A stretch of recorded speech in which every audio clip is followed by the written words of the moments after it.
Episode 16 of Love Island USA is finished. Let's have a recap. So, new bombshells, TJ and Adriana are in the villa. Everyone's getting to know them. Particularly, TJ says Iris and Sierra caught his eye like right away. Adriana says like Nick and Jeremiah do.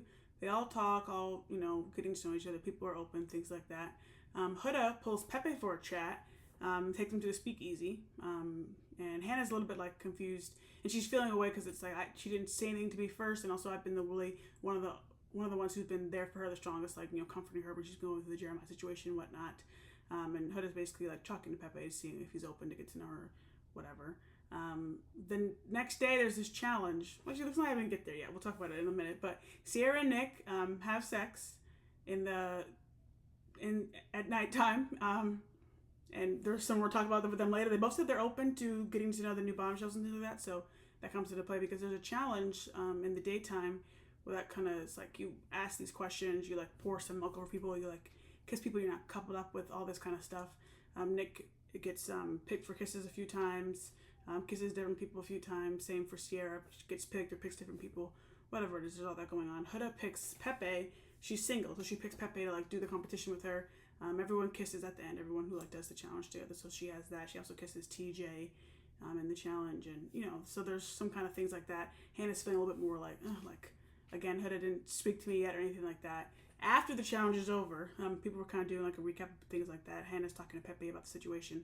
Huda does pull Hannah for a conversation later, and it's like, sorry, I didn't you're my friend, and it's like weird, and I'm new to this whole like pulling people for chats thing. And we'll see what's going. She's in between Pepe and TJ right now. Really the only options for her in there. Ace is saying like Huda pulling Pepe is kind of weird because it's like, again, what people were thinking about, like Hannah's been really there for her. Nick says, I feel like he's starting to feel a little bad for her because it's been like the villa versus Huda, and she's seeing some growth from her because, like, for example, she pours some milk on Jeremiah for a question that he was picked for, basically, and that she picked him for. I forget what the question even was. And when she was doing it, like, she apologized. Like, whereas before it would have been like, F you, Jeremiah, like he said. So she's doing a little better. Austin and Amaya are getting to know each other still, but Amaya, we've kind of been through this before with Ace to a level, but she's really like, I could tell right away, she's very like full on right away, like calling him baby all the time, and like saying like, oh, we got to have some more kids, like jokey, and like on him a lot, and he's kind of like, this is like a lot really quick. We'll see what's gonna happen there. She does talk to him later in the evening and like, does anything like about me you don't like? And he doesn't say anything really, like, I just gotta get used to you more and things. We'll see what happens, but I don't really see that lasting at this point. Andreina and Jeremiah kiss in soul ties, and then we are told that there's gonna be a vote for our favorite Islander, one girl, one boy. I'm probably going to go pick either Sally or Alandria for the girls, and then the boys, maybe Nick. We'll see what happens on Sunday.